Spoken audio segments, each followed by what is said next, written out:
당연한 질문 하나를 드려볼까 합니다. 여러분이 기차를 타셨어요. 근데 기차를 타고 보니까 여러분이 가려고 하는 방향과 이 반대 방향으로 기차가 움직이는 것을 보았습니다. 뭔가 잘못되었다라는 것을 이제 알았죠. 그러면 어떻게 해야 할까요? 방법은 사실 딱 하나밖에 없죠. 그 기차에서 내리는 거죠. 가급적 빨리. 그렇죠? 그래서 본래의 목적으로 가고자 했던 방향으로 갈아타는 수밖에는 없습니다. 그런데 만일 내가 잘못된 방향으로, 내가 원치 않는 방향으로 가고 있다라는 사실을 깨닫고 기차 안에서 기차가 가는 방향과 반대 방향으로 열심히 뛴다라고 생각을 해보십시오. 그렇다라고 해서 한치라도 여러분이 가고자 하는 방향으로 갈 수가 있겠습니까? 아니죠. 오히려 점점 더 멀어질 뿐이겠죠. 우리가 어떤 기차에 몸을 싣고 있느냐라고 하는 것이 굉장히 중요합니다. 우리가 어떤 방향으로 가고 있는지 제대로 된 그런 방향으로 가는 기차에 우리 몸이 실려 있을 때에는 우리가 뛰지 않아도 그 방향으로 애써 걷지 않아도 우리는 그 기차가 원래 가고자 했던 그 목적지에 우리도 함께 가 있을 것입니다. 똑같이 우리가 이 질문을 드릴 수가 있을 것 같아요. 여러분, 성령을 받으셨습니까? 오늘 바울은 이 에베소에 이르러서 그 에베소의 사람들에게 묻고 있습니다. 너희가 믿을 때에 성령을 받았느냐? 우리 그리스도인들에게 있어서 그 가장 중요한 질문은 바로 이 질문일 줄로 생각이 되어집니다. 성령을 받으셨습니까? 흔히 구원파에서 가장 많이 던지는 질문이 이거죠. 여러분은 구원 받으셨습니까? 언제 받으셨습니까? 이렇게 묻고 있는데 사실 그 질문은 올바른 질문이 아닙니다. 우리에게, 그리스도인들에게 던져야 할 제대로 된 질문은 여러분, 하나님을 믿음으로 그리스도를 영접함으로 성령을 받으셨습니까? 우리 안에 하나님의 거룩한 영이 임하시고 그 영이 여전히 살아 역사하십니까? 라고 묻는 것이 가장 올바른 질문입니다. 그런 의미에서 오늘 이 바울이 에베소 교인들, 에베소에 처음 이제 믿음의 자리에 나온 사람들에게 물었던 이 질문이 오늘 우리들에게 똑같이 질문되어진다는 겁니다. 그럴 때 여러분은 어떻게 답하시겠습니까? 왜 성령을 받았느냐라고 하는 질문이 중요할까요?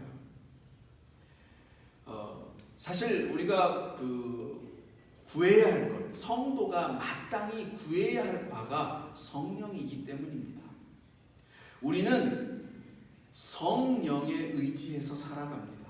성령의 이끄심을 따라서 살아가는 것이 우리 그리스도인이라는 거죠. 하나님의 영에 이끌림 바 되어진 삶을 살아가는 것이 바로 그리스도인의 삶이라는 겁니다. 내 지식, 내 경험, 물론 중요합니다. 살아가면서 이 하나님과 더불어 그것도 마땅히 하나님이 주신 우리의 삶이기 때문에 그 중요해요. 그렇지만 그 속에서 역사하시고 함께 하시고 나와 나에게 길을 가르쳐 주시는 그 하나님의 영을 우리가 깨닫지 못하면 안 된다라는 겁니다. 그 하나님과 더불어서 살아가는 삶이 진정한 우리 그리스도인의 삶이라는 것입니다. 그래서 성경은 우리들에게 끊임없이 얘기해요. 성령을 구하라. 성령을 구하라. 우리 예수님이 제자들에게 마지막으로 당부한 이야기도 마찬가지입니다. 예수님께서 승천하시면서 내가 몇 날이 못 되어서 다시 너희들에게 올 테니 너희는 하늘로부터 오는 것을 기다려라. 하나님께서 허락하시는 성령을 기다리라, 기도하라, 구하라 라고 우리들에게 말씀하셨습니다. 또한 성경은 마태복음 7장 7절 이하에서 말씀하시는 것처럼 구하라, 찾으라, 두드리라. 그러면 하나님께서 구하는 자에게 주실 것이고 찾는 자들에게 찾아냄을 허락하시고 두드리는 자에게 문이 열려지는 역사를 허락하시겠다고 말씀하십니다. 그런 후에 뭐라고 말씀하시냐면 어떤 아버지가, 어떤 부모가 자식이 떡을 달라고 하는데 돌을 주며 생선을 달라고 하는데 뱀을 줄 그런 부모가 어디 있겠느냐. 아무리 악한 아비라도, 아무리 못된 부모라 할지라도 자기 자식에게는 좋은 것을 줄 줄을 안다. 하물며 하나님이겠느냐, 이렇게 말씀하십니다. 근데 그 좋은 게 무엇일까요? 하나님이 우리들에게 믿는 당신의 자녀들에게 주시고자 하는 그 좋은 게 무엇인가? 그 마태복음 7장에 있는 평행 본문과 똑같은 본문이 누가복음 11장에 있습니다. 여러분 누가복음 11장 13절 한번 가볼까요? 누가복음 11장 13절 찾으셨으면 한번 읽어보겠습니다. 누가복음 11장 13절입니다. 여기 보면 이제 그 아비된 자에게, 그 아비된 자로서 자녀에게 좋은 걸 줄 줄 안다. 하물며 너희 하늘 아버지께서 너희들에게 구하는 것을 주시지 않겠느냐라고 한 후에 하시는 말씀을 잘 들어보시기 바랍니다. 13절 다 같이 읽어보겠습니다. 시작. 너희가 악할지라도 좋은 것을 자식에게 줄 줄 알거든 하물며 너희 하늘 아버지께서 구하는 자에게 성령을 주시지 않겠느냐 하시니라. 여러분, 하나님께서 생각하시는 가장 좋은 것, 사실은 좋은 것 이전에 우리들의 삶에 있어서 가장 필요한 것, 그것이 바로 성령입니다. 하나님은 우리들이 살아가는 그 삶이 가장 복된 삶이 무엇인가를 말씀해 주실 때에 바로 그것이 성령과 함께하는 삶이라고 말씀해 주고 있습니다. 그 성령이 우리 가운데 함께할 때에, 그 성령이 우리와 더불어서 우리 속에 역사하실 때에 우리는 참된 진짜 행복, 진짜 진리를 살아갈 수 있다는 거예요. 그래서 하나님이 주시고 싶은 것이 성령이라는 겁니다. 이 땅에 당신의 자녀들이 꼭 받았으면 하는 것이 바로 이 성령이라는 겁니다. 그래서 제발 좀 구하라는 거예요. 구하면 준다는데 왜 구하지 않느냐라고 말씀하는 겁니다.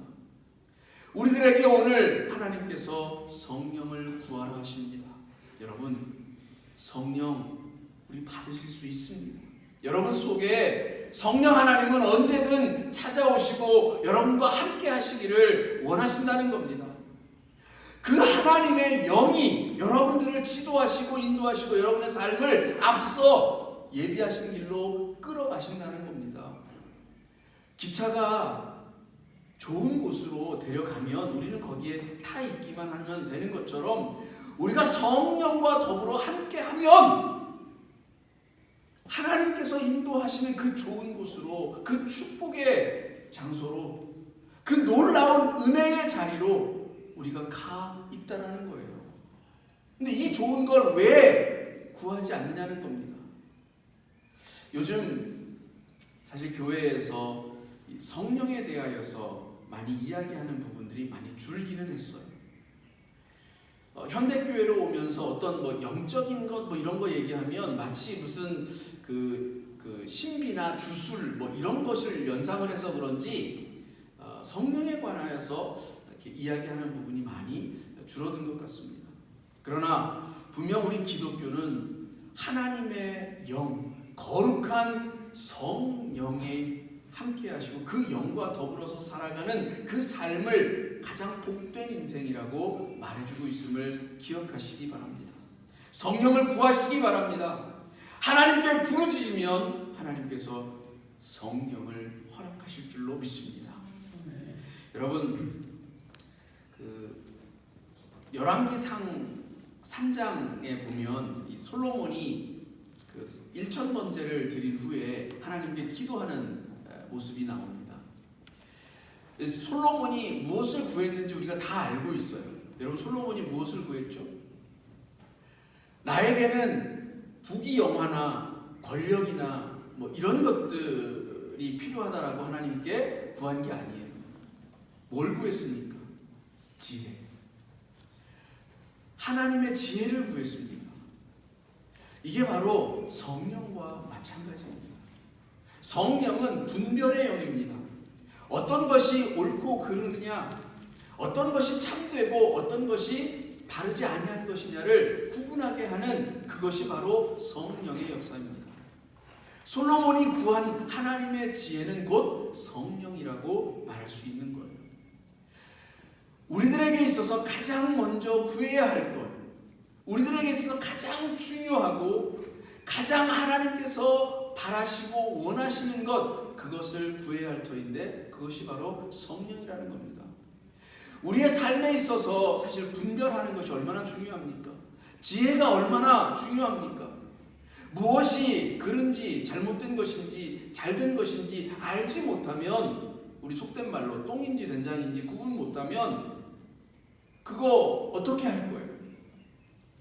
제대로 구분할 수 있어야, 제대로 깨달을 수 있어야 올바른 삶을 살아갈 수 있지 않겠습니까? 근데 그 분별의 영이 우리 속에 찾아오시는 성령 하나님이라는 겁니다. 우리가 알지 못해서 짓는 죄악들이 얼마나 많아요. 깨닫지 못해서 하나님 앞에 실수하고 많은 사람들에게 상처 주고 우리의 이웃들과 더불어서 평안을 누리지 못하는 우리의 모습이 얼마나 많냐라는 겁니다. 우리 속에 하나님이 역사하시고 우리 속에 하나님의 영이 우리 안에 깨달음을 허락하시면 우리는 그런 삶으로부터, 그 죄악된 삶으로부터 벗어날 수 있는 겁니다. 그래서 하나님의 지혜를 구하는 것이 중요한 것이고, 그래서 솔로몬이 하나님으로부터 칭찬을 받은 거예요. 네가 부귀도 구하지 아니하고 영화도 구하지 아니하였구나. 네가 정말 제대로 된 것을 구하는구나 라고 하시면서 더 큰 은혜와 축복을 주시지 않았습니까? 하나님 앞에 제대로 된 것을 구하면 저 솔로몬과 같은 은혜, 솔로몬과 같은 축복 우리에게도 주어짐을 믿으시기 바랍니다. 여러분, 성령을 구해야 되겠죠? 또 보면 여기 하나님께서 우리들에게 말씀하시는 가운데 이 성령이 왜 중요한가? 도대체 왜 성령을 구하려고 하시는가?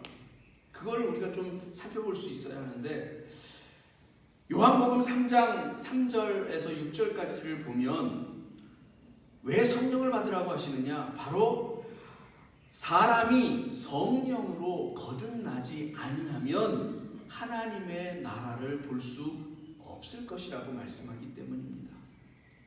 우리가 성령으로 거듭나지 아니하면 하나님의 나라를 볼 수가 없다라는 거예요. 뿐만 아니라 그 뒤에 이어서 뭐라고 말씀하냐면 그 하나님의 나라에 들어갈 수도 없다라고 이야기합니다. 거듭나야 된다라는 거예요. 하나님의 나라를, 나의 나라, 내가 그 속에 들어가서 누리는 그 참된 나라가 나의 나라가 되기 위해서는 내가 거듭나야 되는데, 그 거듭남이 성령을 통해서 거듭나야 된다는 겁니다. 여러분, 우리가 믿는 목적이 뭡니까? 하나님을 믿어서 무엇하려고? 하나님을 믿음으로 영원한 생명 가운데 우리가 있기를 원하여서 참되고 바른 삶을 통하여서 그 삶이 진정으로 옳았구나라고 하는 것을 끊임없이 증명하는 그 영원한 삶 속에 우리가 참여하기 위하여서 하나님을 믿지 않습니까? 그런데 우리가 성령으로 거듭나지 않으면, 하나님의 영이 내 속에 들어와서 나와 함께 역사하지 않으면 하나님의 나라가 내 나라가 되지 않는다는 겁니다. 모두가 다 하나님의 나라를 소망합니다. 천국을 바라고 열망합니다. 그러나 모두가 다 염원한다고 해서 들어갈 수가 있는 게 아니라는 거예요. 거듭난 자에게만 허락되는 곳이라는 겁니다. 여러분, 성령을 받으셨습니까? 이 질문이 그래서 이만큼 중요한 겁니다. 성령을 받았다라는 얘기는 하나님의 나라 안에 우리가 참여하고 있고 그 나라를 살아가고 있다라는 말이에요.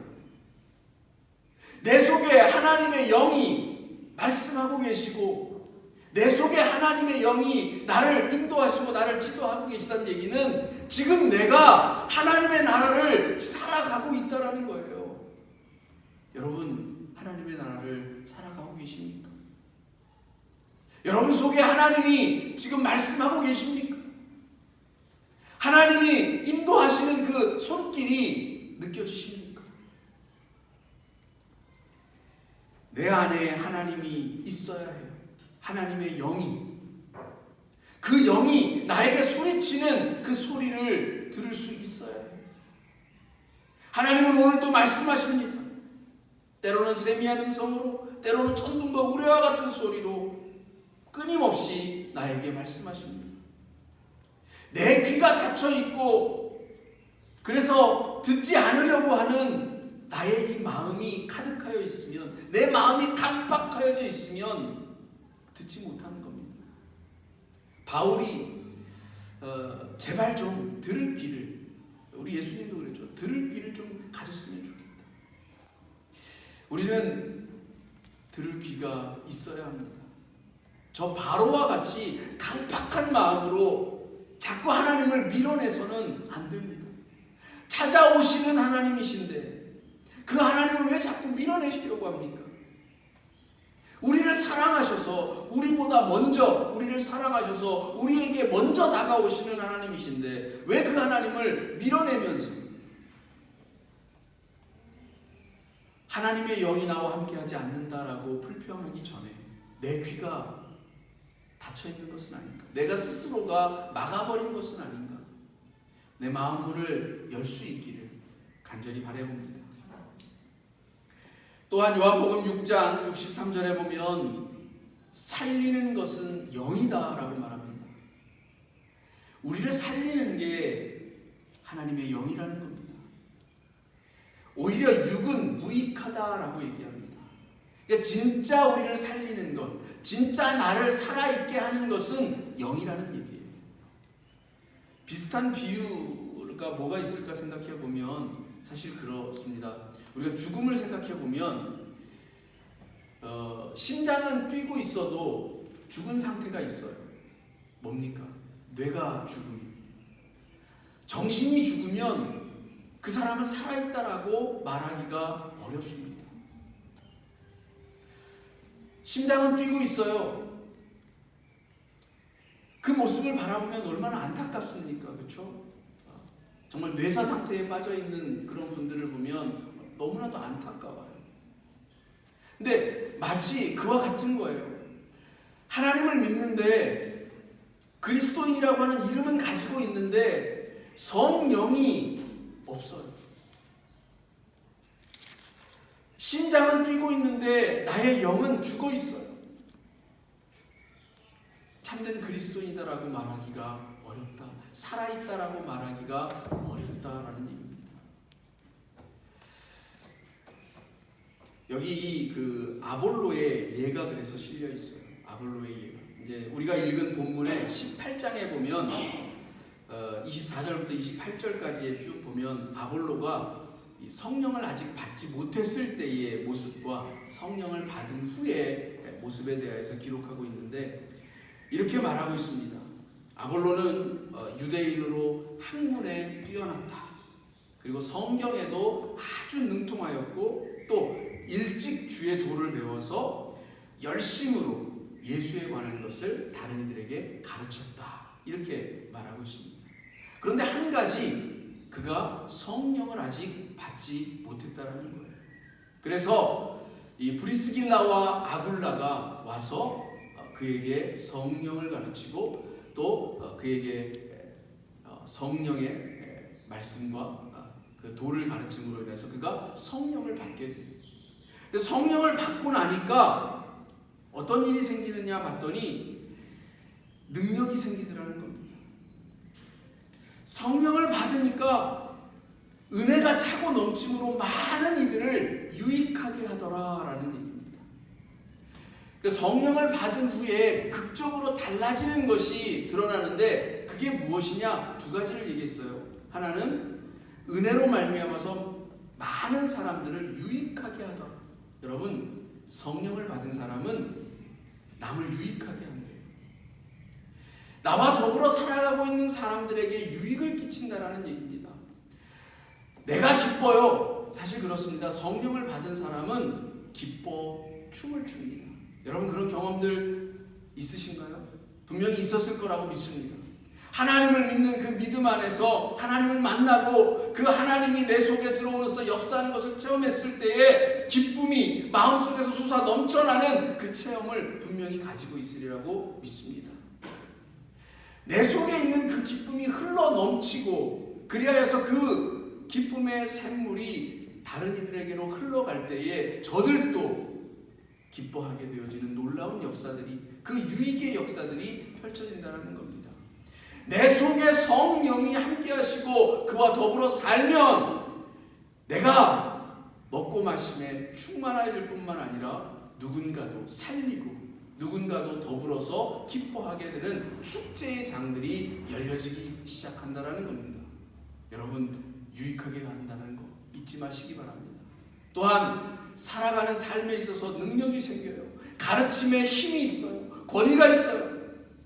우리가 이야기하는 것들 속에 너무나 허망하고 허무한 것들이 얼마나 많습니까? 그러나 하나님의 영이 우리 속에 들어와서 말씀하시고 그 말씀에 따라 순종하는 삶을 우리가 살아가게 되어지면 우리의 삶이 그냥 허무한 것으로 사라지는 것이 아니라 능력 있고 권세 있는 것들이 되어지기 시작하고 영향력들이 생겨난다는 겁니다. 여러분, 그런 삶을 사시기를 주님의 이름으로 축원을 드립니다. 그냥 왔다 갔다 그리스도인, 명목적인 그리스도인으로 남지 말라라는 얘기입니다. 이어령 선생이 지은 책 가운데 아들이여 이 사나를이라고 하는 책이 있어요. 그 책에 한 이야기가 실려 있는데 무슨 이야기냐 하면 어느 시골에 할아버지가 있었답니다. 근데 이 수염을 아주 멋지게 기른, 한 30년을 수염을 멋지게 기른 할아버지가 있는데 어느 날 동네 꼬마가 이 할아버지에게 질문을 하나 했어요. 할아버지 주무실 때 수염을 이불 밖에 꺼내놓고 주무세요? 아니면 이불 속에 넣고 주무세요? 할아버지가 곰곰이 생각을 한 거예요. 내가 이불 속에 내 수염을 꺼내놓고잖아, 그 이불 속에 넣고잖아. 한 번도 그거를 신경을 써본 적이 없고 생각해 본 적이 없으니까 자기가 어떻게 자는지를 모르겠는 거예요. 알 수가 없는 거예요. 그래서 이 꼬마에게 내가 오늘 밤 자보고 내가 알려줄게. 그날 밤에 이제 잠자리에 누웠는데 이 수염을 이불 속에 꺼내놓으니까 뭔가 쓸쓸하고 이불 속에 집어 넣으니까 또 깝깝하고 그런 거예요. 그래서 이거를 자기가 꺼내놓고 잤는지 넣고 잤는지 도무지 알지를 못하겠다라는 거예요. 이어령 교수가 왜 이 이야기를 하고 있느냐면 우리 그리스도인들 중에도 그런 이들이 많다라는 거예요. 신앙생활은 하고 있지만 자기가 예수 밖에 있는지 예수 안에 있는지 자기가 진리를 살아가고 있는지 거짓된 삶을 살아가고 위선된 삶을 살아가고 있는지 자기가 성령 안에서 살아가고 있는지 성령 밖에 있는지 도무지 신경 안 쓰고 그냥 무신경한 채로 살아가는 사람들이 많더라는 겁니다. 여러분, 우리 그렇게 되어서는 안 되잖아요. 우리 스스로에게 지금 이 바울이 던지고 있는 질문을 던져보기를 원합니다. 오늘 이 성전을 나가시면서 우리 스스로에게 성령을 받았니? 너는 성령을 받았니? 성령과 함께 더불어서 살아가고 있니? 여러분, 우리가 그것을 생각하는 순간 하나님은 여러분 속에 찾아오실 겁니다. 여러분에게 말씀하기 시작할 거예요. 여러분과 함께 하실 거예요. 여러분이 매일매일의 삶 속에서 하나님, 저와 함께 하시죠. 여러분의 눈을 뜨고 아침에 그 질문 하나를 던지는 순간부터 하나님은 여러분과 함께 하실 겁니다. 그리고 여러분에게 말씀하실 거예요. 믿어 의심치 마시기 바랍니다. 확신합니다. 그 하나님과 동행하시는 또 한 주간의 삶이 되어지기를 축원합니다. 기도하시겠습니다.